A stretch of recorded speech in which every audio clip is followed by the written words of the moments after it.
Okay, so we've got part 2 now, or how to run our piston bully right down here on the floor. We've got our steering yoke release, so we can hit that, pull the thing right down to where it's about touching your lap. You just barely want your hand to clear your leg. That way, if you need to, you can just raise your leg or two to actually steer without using any hands. We've got our blade down here, our tachometer in the center right here row on. We have got our tiller functions right there. This is how we turn our tiller on the steering yoke here, and the speed control. This is our track speed settings and our direction. We are going forward. Hello, wake up, focus. Alright, well, it's not going to focus too well. That's alright. This little gauge right here determines how much our tillers, cutters are going to be in the snow. The next gauge doesn't do anything. It's for a much fancier tiller than what we rate. And we've got our operations screen, which is not going to show up too good either. Oh well. So the first thing we want to do is pick a mode. Mode's on the side of our stick right here. This is up pressure here. That's float position and down position. So down pressure, up pressure, float, and down pressure. This button right here, it's got cutters on it. That's the tiller function. This actually allows you to set your cutters deeper in the snow. So on 0, gauge moved right there, the cutters don't even touch the snow. You can actually go across a road in up pressure mode, full up pressure, with the cutters don't even touch the highway. The carpet will just barely drag, and it uses most of the pressure to actually keep the tiller out of the snow. So it'll just barely touch. You can actually groom right across the road. We don't generally do that, but you can do that. So we're going to set our cutters for about 2.5. That'll help break up the ice chunks today. We get on this side of our joystick right here. This actually manually picks our tiller up out of the snow. The center position just locks your tiller. In the center position, you are in full manual for your tiller. It will not move now. It won't go side to side. It just locks it in position. You actually have to activate your tiller by engaging this switch all the way down. And that way, and then depending on which function you have, up pressure, float, or down pressure on this side of the joystick, happy joy, actually determines how your trail is going to look. How do you know which one to use? You use up pressure or down pressure? Well, you look back at your tiller and you see how much snow is spilling out of the sides of your tiller. If you're spilling a lot of snow out, you need to take some more pressure off your tiller. Sometimes the snow will be so deep and fluffy that no matter what you do, it's still going to actually spill out on the sides. So you might even have to go to a manual mode and pick your tiller up just a little bit more. And so that side over there too. So what we'll do right here is we will back up a few feet. Picks our tiller up for us. We'll pick up our blade a pair. We're just going to back up a few feet till we're clear.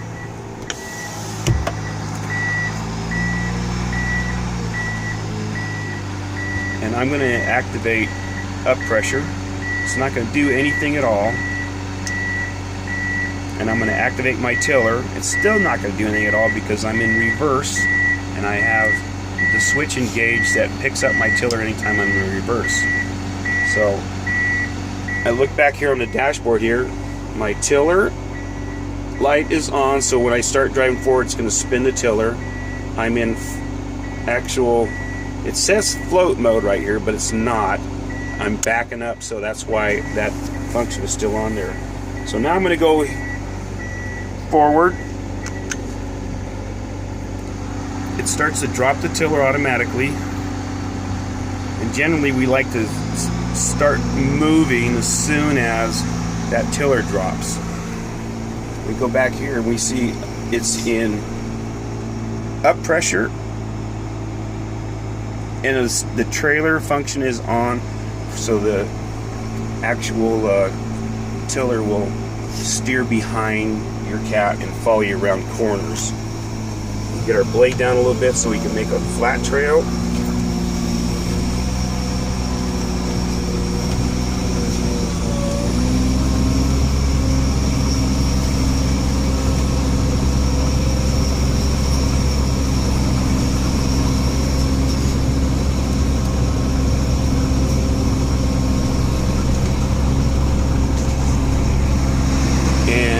Out the window there and see, well, we got some tank tracks back there and some other stuff going on, so maybe we don't want to be in up pressure.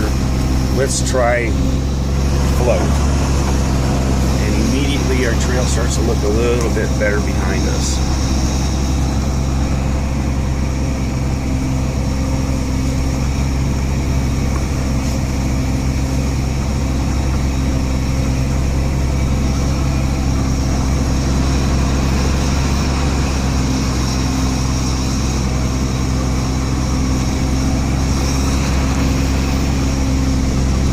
Someone was up here with their four-wheel drive and tore our snowmobile trail all to pieces.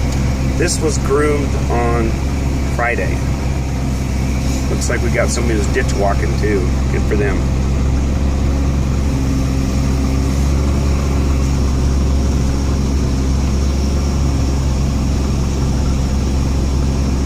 Normally don't blade this heavy, but we got car tracks to get rid of.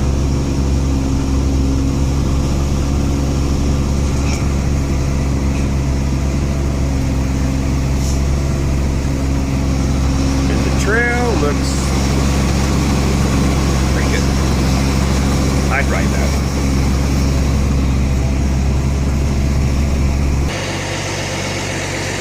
Alright, so this is what's going into our tiller. Very minimal snow that we're grabbing there. And this is what our trail looks like, even after them big old truck tracks. Nice shot of the tiller. What's going on in front of us here?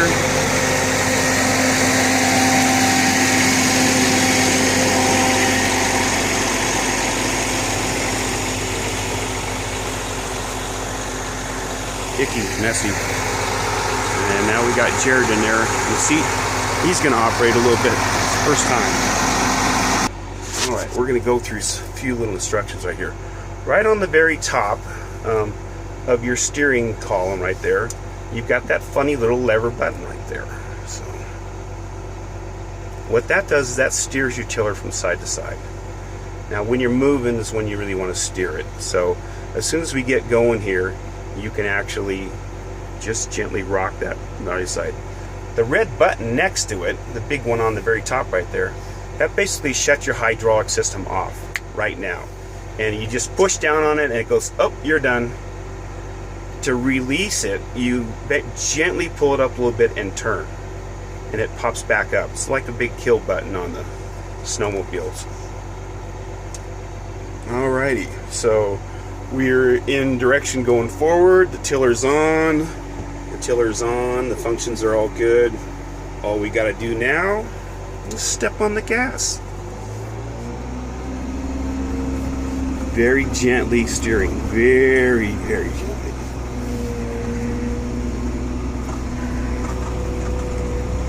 This is Jared's first time running the cat. Pretty much got it set for him so he can get used to steering right now.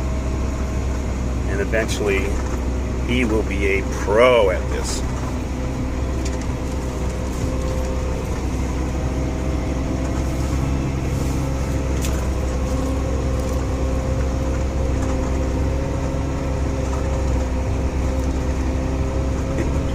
want to shoot for the middle of the road. Don't worry about where the cars went or the snowmobiles went. You really want to stay right smack in the middle of the road. This utility is pretty darn big. So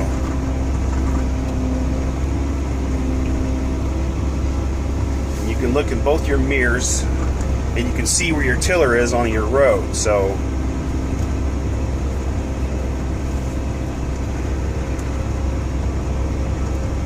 now if you take your joystick, your controls on your joystick, you got your back and forward, which is up and down, and without pressing any buttons on your stick, there's a forward lower button.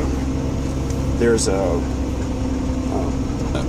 another button that's above that cancels your tiller. It's the red button. And then you've got your top button, which is your wings. So when you want to do you want to swing your blade back and forth, you actually have to hold in your front lower button, which would be the green button on our cat. And you can actually angle your blade back and forth. To tilt your blade, you just go left and right with your joystick right now. And that basically lets you cut a little deeper on one side of the trail or the other side. Your wings, your right wing is left-right, and that opens and closes your wing when you hold down your top button on your joystick. And forward and back is the left wing. So you just think to yourself, right wing is right and left. Right wing, right on the joystick. Left wing, forward, back.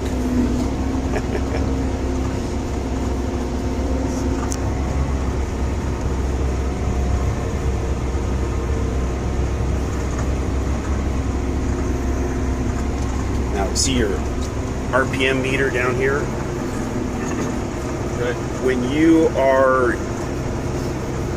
in that lower green area, you're basically, this is how much fuel we are using per hour. It's 4.1 gallons of fuel we're using per hour. And of course, we're only going about 4 or 5 miles an hour.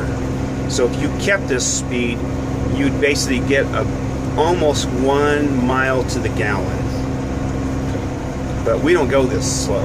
We generally move around about 6, 7, 8, even sometimes 9 miles an hour, depending on the snow conditions. And as you start to move more throttle, it burns more fuel. So at the lower end of your economy range, you're going to be burning about 5 to 6 gallons of fuel per hour. In the middle to upper end of that, just the economy range, you could be as much as 20 gallons an hour. It will burn fuel. So if you got something to do and you got fuel to do it, then you can speed right along, you know. But if you want fuel, if we got to go to Hammaker and you need fuel when we get to Hammaker and to get back, you better take it easy getting there.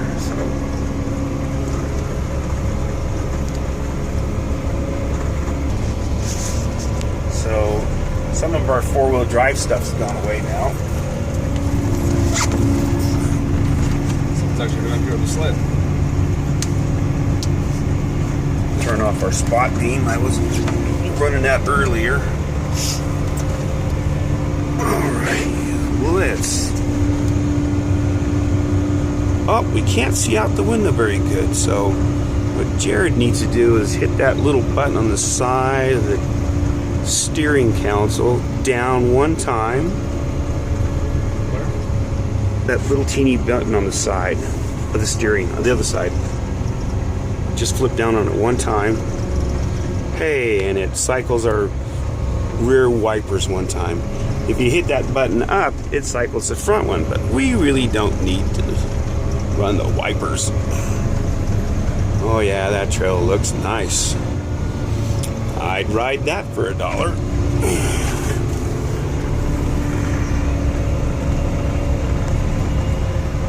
We're coming out the Rock Top Trail right now. The Blue Diamond Trail, there's a loop that goes from there all the way up the end of this straightaway, comes back in again. We're going to be right on the very edge of the Crater Lake National Park. A lot of the snowmobiles like going really fast down this section right here because it's fairly straight and it's pretty wide. I think I've hit, I don't know, maybe 90 through here before.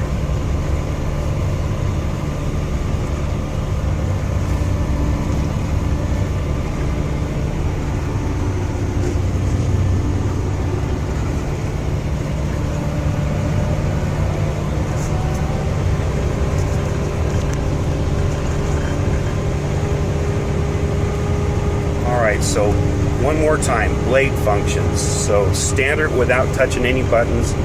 Up, down is forward and back on the joystick, and tilting the blade from side to side is left and right.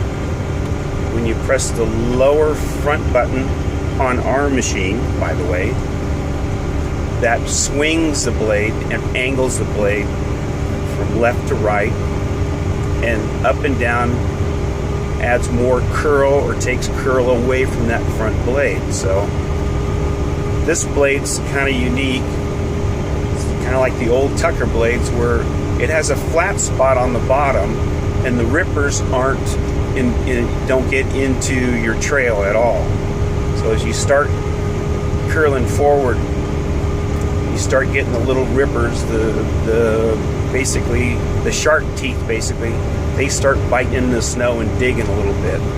So there is a function on our console that allows us to run our front blade into a float mode, and it's when your trail is pretty much established, you got a good hard base, you bring your cutters all the way out of the snow, you curl out, you set your float mode, drop your blade right down on top of the trail, and then you start bumping forward with your cutters until you start actually just skimming, maybe just an 1/8 of an inch of cut you want, and most of that blade will be held up.